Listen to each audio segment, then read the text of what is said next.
എല്ലാവർക്കും വിനീത നമസ്കാരം. ശ്രീമദ് ഭാഗവതം ദശമസ്കന്ധ ഉത്തരാർദ്ധം അധ്യായം 69 ശ്ലോകം 17 മുതൽ 25 വരെ ഉള്ള 9 ശ്ലോകങ്ങൾ നോക്കാം. ഭഗവാൻ ഇങ്ങനെ നാരദ മഹർഷിയെ ഗംഭീരായിട്ട് പൂജിച്ച് കാല് കഴിച്ച് പാദതീർത്ഥം ഇങ്ങനെ ശിരസിലൊക്കെ തളിക്കണം. നാരദ മഹർഷിക്കാണ് എന്താ വേണ്ടത് വെച്ചാലുണ്ട് അത്ഭുതം. സ്തബ്ധനായിട്ട് നാരദ മഹർഷി ഭക്തിപൂർവം ഭഗവാനെ വന്ദിച്ചുകൊണ്ടതാ മറുപടി പറയണം. 17 ശ്ലോകം. ശ്രീനാരദ ഉവാച നൈവാത്ഭുതം ത്വയി വിഭോ കില ലോകനാഥേ മൈത്രീ ജനേഷു സകലേഷു ദമഖലാനാം നിശ്രേയസായ ഹി ജഗൽസ്ഥിതിരക്ഷണാഭ്യാം സ്വൈരാവതാര ഉരുഗായ വിധാമസുഷ്ഠു. ഭഗവാൻ ശ്രീകൃഷ്ണൻ ഇങ്ങനെ ബഹുമാനിക്കാനുള്ള യോഗ്യതയൊന്നും തനിക്കില്ല എന്ന് നാരദ മഹർഷിക്ക് നന്നായിട്ട് അറിയാം. അങ്ങനെ നാരദ മഹർഷി ഭഗവാന്റെ പ്രവൃത്തിയെ സാധൂകരിക്കാനായിട്ട് പറയാണ്. ഹേ സർവവ്യാപിയായുള്ളവനെ, സകല പ്രാണികളിലും ജീവരൂപേണ സ്ഥിതി ചെയ്യുന്ന നിതിരുവടി, സകല ജനങ്ങളിലും മിത്രഭാവത്തോടു കൂടിയിരിക്കുന്നതിലും ലോകമര്യാദയെ അതിക്രമിച്ചു നടക്കുന്ന കംസാദികളെ ശിക്ഷ ഏൽപ്പിക്കുന്നതിലും ആശ്ചര്യം തോന്നാൻ അവകാശമില്ല. എന്തുകൊണ്ടെന്നാൽ ലോകമര്യാദ നിലനിർത്തി പരിപാലിക്കാനും സദാചാരാനുഷ്ഠാനത്താൽ അനായാസേന ജനങ്ങൾ സംസാര ദുഃഖത്തെ കടന്ന് പരമാനന്ദം പ്രാപിക്കാനുള്ള സന്മര്യാദ ഉറപ്പിക്കാനുമായിട്ടാണ് അവിടുന്ന് മനുഷ്യ സ്വരൂപം സ്വീകരിച്ചിരിക്കുന്നതെന്ന് അവിടുത്തെ കാരുണ്യലേശത്തിന് പാത്രീഭൂതരായ എന്നെ പോലെയുള്ളവർ നന്നായിട്ട് മനസ്സിലാക്കുന്നുണ്ട്. അതുകൊണ്ട് എന്നിൽ കാണിച്ച ഈ മൈത്രി ലോകത്തിലുള്ളവരെ മുഴുവനും മനസ്സിലാക്കാൻ വേണ്ടിയിട്ട് മാത്രമല്ലാതെ എൻ്റെ യോഗ്യത കൊണ്ടല്ല എന്ന് എനിക്ക് മനസ്സിലായി ഭഗവാന് പറയണം. ദൃഷ്ടം തവാംഘ്രിയുഗളം ജനതാപവർക്കം ബ്രഹ്മാദിവിർഹൃതി വിചിന്യമഗാധബോധൈ സംസാരകൂപപതിതോത്തരണാവലംബം ധ്യായൻ ചരാമി അനുഗ്രഹാണ യഥാസ്മൃതി സ്യാത്. ഹേ ഭഗവൻ, അങ്ങേക്ക് ഞാൻ എന്താ ചെയ്യേണ്ടത് എന്ന് ഭഗവാൻ ചോദിച്ചില്ല. അതിനെന്താ മറുപടി പറയാണ്. ഹേ ഭഗവൻ, അവിടുത്തെ കരുണയാൽ അങ്ങയുടെ പാദയുഗളം എനിക്ക് കാണാൻ സംഗതി വന്നു. ഈ ദർശനം എല്ലാവർക്കും സാധിക്കില്ലല്ലോ.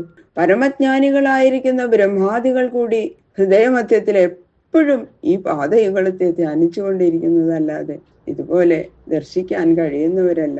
ഈ സംസാരം കൂപമാകുന്ന പൊട്ടക്കിണറ്റിൽ വീണ് വലയുന്നവർക്ക് അതിൽ നിന്ന് മേൽപോട്ട് കയറാൻ ഈ പാദയുഗളമല്ലാതെ മറ്റൊരു യാതൊരു ആശ്രയവുമില്ല. സർവജനങ്ങൾക്കും പരമാനന്ദം എന്തെന്ന് അറിയണമെങ്കിൽ ഈ പാദ സന്ദർശനം ഉണ്ടാകണം. എന്നാൽ മാത്രമേ ജനന മരണ പ്രവാഹ രൂപമായ ബന്ധത്തിൽ നിന്ന് അവർക്ക് മോചനം സിദ്ധിക്കുള്ളൂ. അപ്രകാരമുള്ള ദിവ്യ പാദകമലം ഞാനിപ്പോൾ കണ്ടതുകൊണ്ട് കൃതാർത്ഥനായി ഭഗവാൻ. ഇനി അങ്ങ് ചെയ്യേണ്ടത് എന്തെന്നാൽ എന്റെ ഹൃദയം ഇതിൽ നിന്ന് അന്യ വിഷയത്തിൽ ചലിക്കാൻ ഇടവരാതിരിക്കത്തക്കവണ്ണം എന്നെ അനുഗ്രഹിക്കണം. അത് മാത്രം മതി ഭഗവാന്. അങ്ങനെ ഞാൻ ഈ പാദയുഗളത്തെ ധ്യാനിച്ചുകൊണ്ട് സഞ്ചരിച്ചു കൊള്ളാം. തതോന്യതാ വിശൽഗേഹം കൃഷ്ണപത്ന്യാസ നാരദ യോഗേശ്വരേശ്വരസ്യാംഗ യോഗമായ വിവത്സയ. ഇങ്ങനെ ഭഗവാനെ പ്രാർത്ഥിച്ചു വണങ്ങിയ നാരദ മഹർഷി ഭഗവാന്റെ അചിന്ത യോഗമായ വൈഭവം അറിയണമെന്നുള്ള ആഗ്രഹത്തോടു കൂടി രുക്മിണിയുടെ ആ ഭവനത്തിൽ നിന്ന് ശ്രീകൃഷ്ണന്റെ ഭാര്യയായിട്ടുള്ള സത്യഭാമയുടെ ഗൃഹത്തിലേക്ക് പോയി. ദിവ്യന്തമക്ഷൈസ്തത്രാപി പ്രിയയാച ഉദ്ധവേന ച പൂജിത പരയാ ഭക്ത്യാ പ്രത്യുത്ഥാനാസനാദിഭി. അവിടെ ഭഗവാൻ ശ്രീകൃഷ്ണൻ പ്രിയായിട്ടുള്ള സത്യഭാമയോടും പ്രിയനായിട്ടുള്ള ഉദ്ധവനോടും കൂടി ചൂത് കളിച്ചോണ്ടിരിക്കണതാ നാരദ മഹർഷി കണ്ടത്. നാരദനെ അങ്ങോട്ട് കണ്ടപ്പോ പരമഭക്തിയോടുകൂടി അങ്ങോട്ട് എഴുന്നേറ്റ് സ്വീകരിച്ചിട്ട്, നാരദ മഹർഷിയോ? ഇതിപ്പോ എപ്പോഴാ, എന്താ അങ്ങനെയൊക്കെ വരാൻ കാരണം? ഇരിക്കൂ എന്ന് പറഞ്ഞിട്ട് നാരദ മഹർഷിയെ പൂജിച്ച് ഇരുത്താണ്. ഒന്നും അറിയാത്ത മട്ടില് ഇപ്പൊ അവിടെ രുക്മിണിയുടെ ഭവനത്തിൽ കണ്ടതാണ്, അതൊന്നും അല്ല. നാരദ മഹർഷിക്ക് അങ്ങോട്ട് അത്ഭുതമായി. പൃഷ്ടശ്ചാവിദുഷേ വാസൗ കഥായാതോ ഭവാനിതി ക്രിയതേ കിം नु പൂർണ്ണാനാം അപൂർണൈരസ്മദാദിവി. ഒന്നും അറിയാത്തവര്, എനിക്കൊന്നും അറിയില്ല എന്നുള്ള നാട്യത്തോടെ ഭഗവാൻ നാരദ മഹർഷിയോട് ചോദിക്കുക, ആ അങ്ങ് എപ്പോഴാ അവിടെ വന്നത്? കുറെ നേരമായോ വന്നിട്ട്? പരിപൂർണരായ അങ്ങയെ പോലെയുള്ള മഹാന്മാർക്ക് എന്നെ പോലെയുള്ള അപൂർണന്മാരെ കൊണ്ട് എന്താണ് ചെയ്യാൻ സാധിക്കുക? എന്താ അങ്ങേക്ക് വേണ്ടത്? അഥാവിബ്രൂഹിനോ ബ്രഹ്മൻ ജന്മേതൽ ശോഭനം കുരു സതു വിസ്മിത ഉത്ഥായ തൂഷ്ണീമന്യതകാൽ ഗൃഹം. പരിപൂർണമായ ബ്രഹ്മത്തെ അറിഞ്ഞിരിക്കുന്ന അങ്ങേക്ക് യാതൊന്നും ആവശ്യമുണ്ടാവില്ല.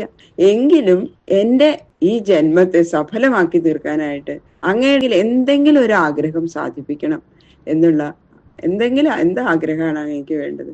അതൊന്ന് അരുളി ചെയ്യണം പറയണം നാരദ മഹർഷിയോട്. ഇങ്ങനെ ഭഗവാൻ പറയണത് കേട്ടപ്പോ പരമാത്ഭുതഭരിതനായ നാരദൻ ഒന്നും മിണ്ടിയില്ല. നാരദ മഹർഷി അവിടുന്ന് അങ്ങോട്ട് എഴുന്നേറ്റ് വേറൊരു ഭവനത്തിലേക്ക് പോയി. അപ്പൊ അവിടെ കണ്ടത് എന്താ? തത്രാപ്യജഷ്ട ഗോവിന്ദം ലാളയന്തം സുതാൻ ശിശൂൻ തതോന്യസ്മിൻ ഗൃഹേ പശ്യൻ മജ്ജനായ കൃതോദ്യമം. അവിടെയോ ആ ഗോവിന്ദനായ ഭഗവാൻ ശിശുക്കളായിട്ടുള്ള സന്താനങ്ങളെ ലാളിച്ചുകൊണ്ടിരിക്കണതായിട്ടാ കണ്ടത്. അവിടെ ഇതേപോലെ തന്നെ ചോദിച്ചു, ആ നാരദ മഹർഷിയോ എപ്പോഴാ വന്നത്? ഇരിക്കും. അവിടുന്ന് അങ്ങോട്ട് പോയി. അവിടെ ഒന്നും വേണ്ടിയില്ല, ചിരിച്ചുകൊണ്ട് വേറൊരു ഭവനത്തിലേക്ക് പോയി.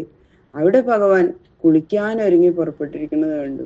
എണ്ണയൊക്കെ തേച്ച് അങ്ങനെ നടക്കുക, കുളിക്കാനുള്ള പുറപ്പാട്. നാരദ മഹർഷി അവിടെ ദൂരെ നിന്ന് നോക്കിയുള്ളൂ, അടുത്തേക്ക് ചെന്നില്ല. ഭഗവാൻ കണ്ടില്ല നാരദനെ. അപ്പൊ അവിടുന്ന് വേഗം പോയി വേറൊരു മറ്റേ ഭവനത്തിലേക്ക് പോയി. ജുക്വന്തം ച വിദാനാഗ്നീൻ യജന്തം പഞ്ചവിർമഖേ ഭോജയന്തം ദ്വിജാൻ ക്വാവി പുഞ്ചാനമവശേഷിതം. അങ്ങനെ ഒരു ഭവനത്തിൽ ചെന്നപ്പോ ഭഗവാൻ രാവിലെ നേരത്തെയാണ്. അപ്പൊ അവിടെ സമയം ആ പ്രാതകാലത്തിൽ നടത്തേണ്ട അഗ്നിഹോത്രം കഴിക്കുന്നതായിട്ടും. അപ്പൊ അവിടെ നിന്നൊക്കെ നാരദ മഹർഷി പിന്നെ ഭഗവാന്റെ അടുത്തേക്ക് പോണില്ല. ഓരോ സ്ഥലത്ത് ചെന്ന് ഇങ്ങനെ നോക്കുകയാണ് ഭഗവാൻ എന്താ ചെയ്യണമെന്ന്. മറ്റൊരു ഭവനത്തിൽ ചെന്നപ്പോ ദേവയജ്ഞം, പിതൃയജ്ഞം മുതലായിട്ടുള്ള പഞ്ചമഹായജ്ഞങ്ങൾ കൊണ്ട് ദേവാദികളെ സംതൃപ്തി വരുത്തുന്നതായിട്ട് കണ്ടു. അത് അവിടുന്ന് ഇറങ്ങി വേറൊരു ഭവനത്തിൽ ചെന്നപ്പോ അവിടെ മധ്യാഹ്നാണ്. ആ മധ്യാഹ്നത്തിലെ ഉച്ച സമയ ബ്രാഹ്മണർക്ക് ഭക്ഷണമൊക്കെ വിളമ്പി കൊടുത്തിട്ട് ആ ബാക്കിയുള്ളത് ഭഗവാൻ അങ്ങനെ ഇരുന്നിട്ട് പൂജിക്കണം. അതാണ് കണ്ടത് നാരദ മഹർഷി. ക്വാപി സന്ധ്യാമുപാസീനം ജപന്തം ബ്രഹ്മവാഗ്യതം ഏകത്ര ചാസി ചർമ്മഭ്യാം ചരന്തം അസിവർമസു. അടുത്ത വീട്ടിൽ ചെന്നപ്പോ എന്താ? സന്ധ്യാസമയാണ്. ഭഗവാൻ ഇങ്ങനെ സന്ധ്യാവന്തനം ചെയ്യണം. മറ്റൊരു ദിക്കിൽ ചെന്നപ്പോ മൗനമായിട്ട് ഇരുന്നിങ്ങനെ ഗായത്രി മുതലായിട്ടുള്ള മന്ത്രങ്ങൾ ജപിക്കണത് കണ്ടു. വേറൊരു ഗൃഹത്തിൽ ചെന്നു. അവിടെ നിന്ന് ഇറങ്ങി നാരദ മഹർഷി ഭഗവാന്റെ അടുത്തേക്ക് ഒന്നും പോണില്ല. പിന്നെ വാളും പരിചയം എടുത്തിട്ട് കളരിയിൽ ചെന്ന് വാളഭ്യാസം ശീലിക്കണം. അതാണ് മറ്റേ ഭവനത്തിൽ കണ്ടത്. അവിടെ നിന്നും പോയി വേറൊരു ഭവനത്തിൽ. അവിടെ ചെന്നപ്പോ എന്താ കണ്ടത്? അശ്വേർഗജൈരഥൈക്വാപി വിചരന്തം ഗദാഗ്രജം കുജിച്ഛയാനം പര്യങ്കേ സ്തൂയമാനം ച ബന്ദിഭി. അങ്ങനെ വേറൊരു ഭവനത്തിൽ ചെന്നപ്പോ കുതിരപ്പുറത്ത് ഇങ്ങനെ സഞ്ചരിക്കണു ഭഗവാൻ. വേറൊരു സ്ഥലത്ത് ചെന്നപ്പോ ആനപ്പുറത്താ. പിന്നെ വേറൊരു ഭവനത്തിൽ ചെന്നപ്പോ തേരിൽ കയറിയിരുന്ന് സഞ്ചരിക്കണതായിട്ടും കണ്ടു. അവിടുന്ന് ഇറങ്ങി വേറൊരു ഭവനത്തിൽ പോയപ്പോ കട്ടിലിൽ കിടക്കുക. അവിടുന്ന് ഇറങ്ങി വേറൊരു ഭവനത്തിൽ ചെന്നപ്പോ സ്തുതിപാഠകന്മാരെ ഭഗവാനെ ഇങ്ങനെ സ്തോത്രം ചെയ്യുന്നതായിട്ടും കണ്ടു. നാരദ മഹർഷി ഇങ്ങനെ അത്ഭുതത്തോടു കൂടിയിട്ട് ഓരോ ഭവനങ്ങളിൽ ഇങ്ങനെ കയറി ഇറങ്ങുകയാണ്. ബാക്കിയുള്ള ശ്ലോകങ്ങള് നാളെ നോക്കാം. സർവത്ര ഗോവിന്ദനാമ സങ്കീർത്തനം.